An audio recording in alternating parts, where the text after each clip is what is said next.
पुणे शहरातील गणेशोत्सव आणि या गणेशोत्सवानंतर होणाऱ्या विसर्जन मिरवणुकीमध्ये गेल्या काही दिवसांपासून आपल्याला वाद निर्माण झालेला पाहायला मिळतोय।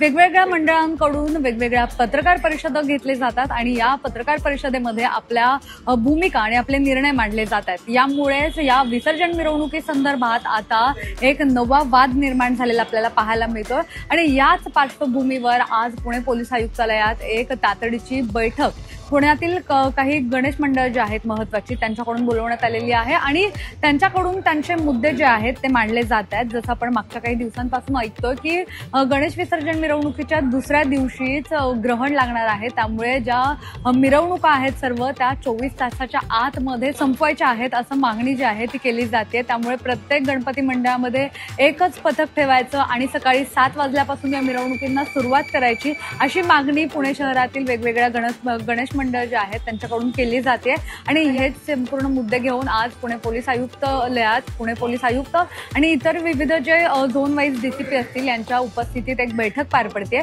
ही बैठक झाल्यावर नेमके आता काय निर्णय घेतले जातील हे पाहणं महत्त्वाचं असणार आहे। पुण्याहून मोना येनपुरे, सिविक मिरर।